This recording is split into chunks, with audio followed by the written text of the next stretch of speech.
Hello everyone and welcome back to the Wrench in Full. So in this video we're going to be installing and testing out Hyundai's new navigation system software that finally includes route planning. Let's get started.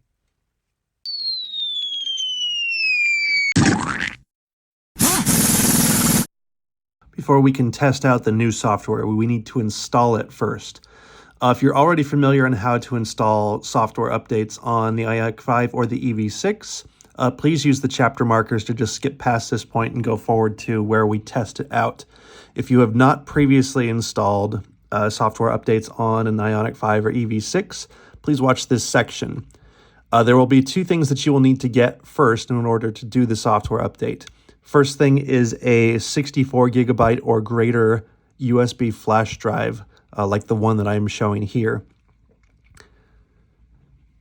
Secondly, you will need to download the update software from Hyundai's website. So you'll have to go to update.hyundai.com. Then you'll click the part there that says update or download. Then you'll choose if you need to download the software for Windows or Mac. As far as I'm aware, it does not support Linux or any other operating system. So if you have one of those, you'll have to figure out how to run it on your system or just use a Windows or Mac PC. After that, you'll just run the software, the installer file, and it'll guide you through how to install the software. Once you've got the navigation updater software installed, just double-click the icon on your desktop and it'll bring you up to the login page. Now you can either choose to log in with your Hyundai credentials or you can just click guest login. You can get through the process either way. Once you've logged in either as a guest or yourself, just go through the list there, find your vehicle, and then click on the year of your vehicle. After that, you pick your hard disk just as a space to download the software. It's just a temporary location, and then it will move it to the USB drive later. So it's downloading approximately 20 gigabytes worth of files there. So it's going to take a little while. It depends on your internet speed. While this one is downloading, I just want to preemptively answer a question that I know is going to come up. Yes, the Ioniq5 and EV6 support over-the-air updates for the navigation and radio system. From what I understand, I have personally never received one, but my understanding is that if you just don't install any of the software updates and you just kind of wait for it to happen, if the over-the-air update will happen automatically. It does not have the ability to update any of the drivetrain or any other modules in the car, at least on the 2022 Ioniq5. I have heard rumors, but I have not actually substantiated the rumors that the Ioniq6 and potentially even the later Ioniq5s are capable of updating the software on other modules in the car. Again, I don't know that to be true or not. That's just what I've heard. Once the download is complete, you then choose to copy the files to a USB flash drive. It will take you to the next screen where you pick the device and the drive that you want to copy it to. That's going to be different on every computer. If you only have one hard drive and no optical drives, it's probably just going to be the D drive. This screen is showing that because it's a device larger than 32 gigabytes, it's just double checking. And then the next screen is showing that all of the data on the device that you've chosen is going to be deleted because it has to reformat it. So it's just making sure that you're choosing the right one. If you're sure, then click yes, and it will proceed with copying the files to the flash drive. Okay, now the portion on the computer is done. Choose to close the program after deleting temporary files. That way you don't have the stuff clogging up your computer. And then safely eject the USB drive, and we'll take it out to the car. So now we're here in the car. I've got the USB flash drive plugged into the USB port that's next to the power outlet down near the floor on the center console, the super convenient location down there. So it should be, once I turn this on, it should just automatically give me the option to update. It should detect it. So I'm going to turn the car on.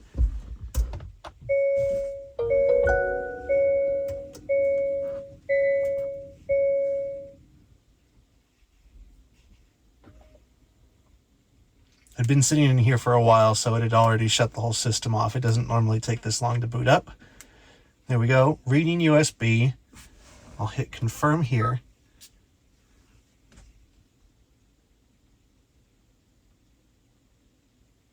And there we are. So it's detected the update on the flash drive, asking me if I want to update now. I'm going to go ahead and say yes.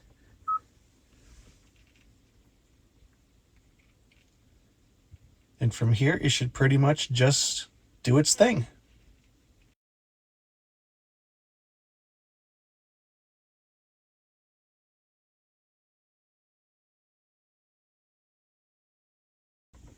All right, it looks like the update is finished up here.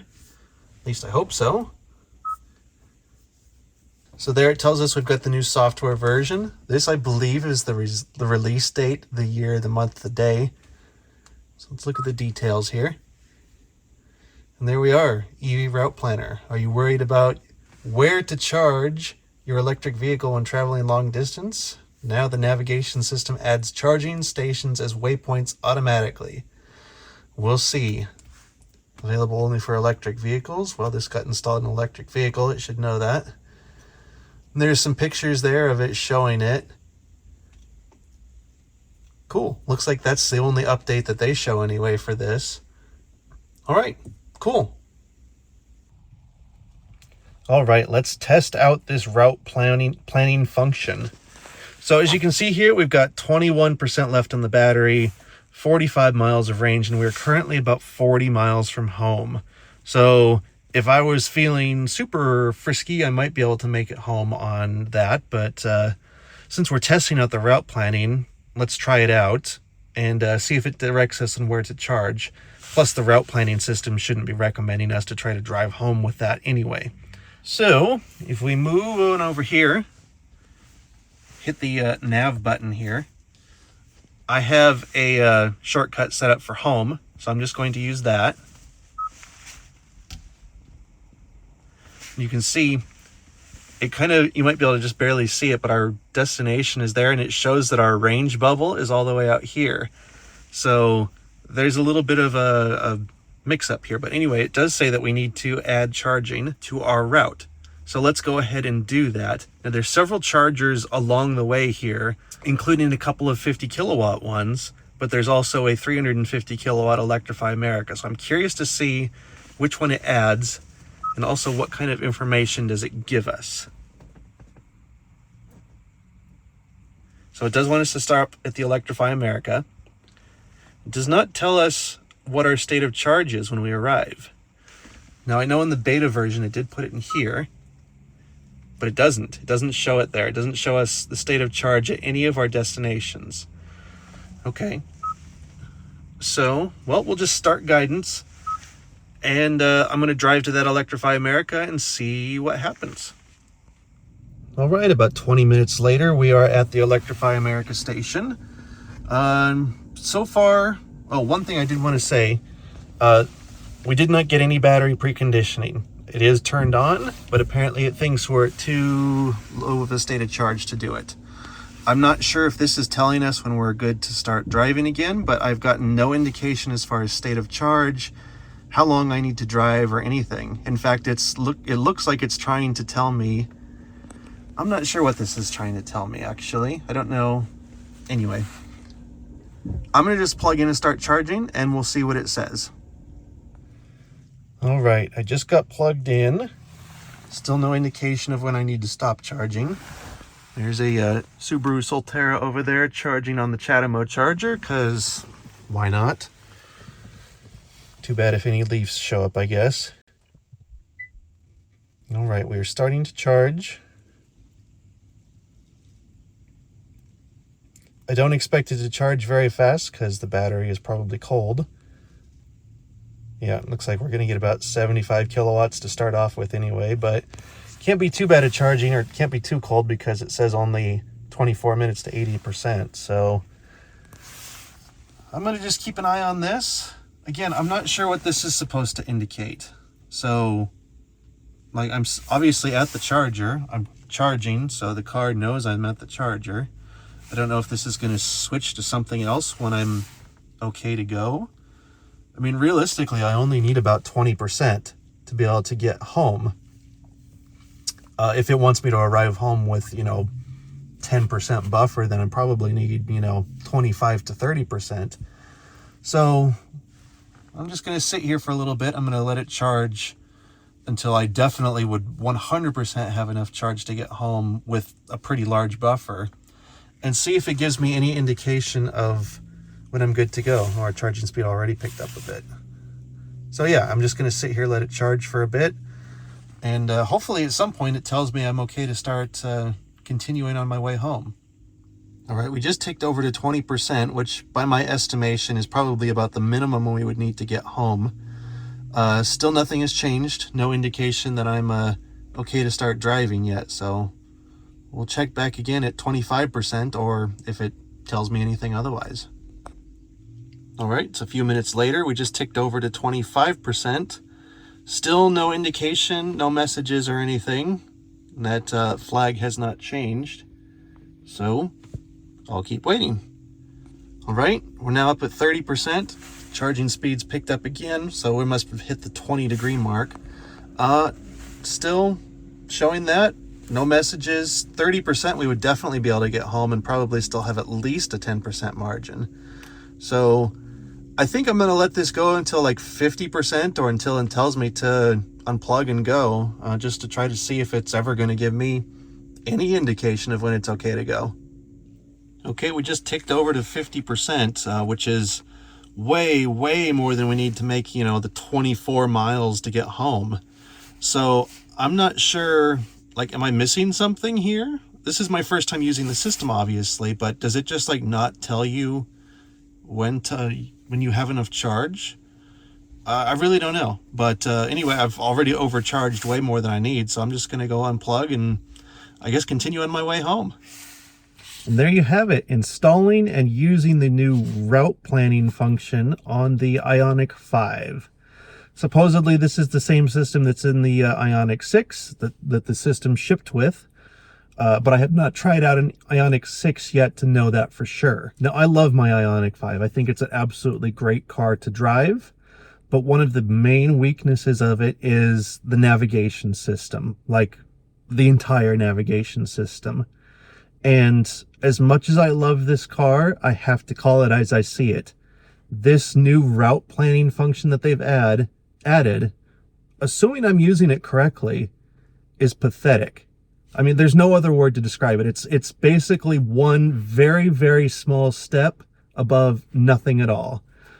The previous system as it was already gave you the option to add charging stops, pick them yourself, and add charging stops to your route as a waypoint. The way I see it, that's all this system is doing. Just instead of you having to manually add the waypoint yourself, the car is doing it. But I don't say that to be that useful, because it's not telling you your state of charge when you arrive at any of your waypoints or your destination. It's not telling you how long you need to stay in charge before you can proceed to your next charger or your destination. Am I just supposed to charge to 80% every time? If I only charge to 50% and I needed to charge to 80%, what am I going to do then? It doesn't tell you anything. So I just don't see where this is useful. Now, again, as I said before, maybe I'm using it wrong. I accept that possibility. I'm going to continue to use this after making this video. And if I figure out that I just messed it up and used it wrong, I will either post a comment or another video as a correction. But realistically, I consider myself to be a pretty tech-savvy person. I was into computers big as a kid. I'm still into computers now, maybe not as much, but I am very technology-oriented. Most software systems, I can pick them up pretty quickly as long as they're even remotely intuitive to use. So it's definitely a possibility I'm using this system wrong, but I would say if I am using it wrong, it's probably really poorly designed. So anyway, I think that kind of sums up my thoughts about this system. As I said, I'm going to continue to use it, see if maybe my opinion changes in the future. But for now, I think that's going to be it for this video. Thanks for watching.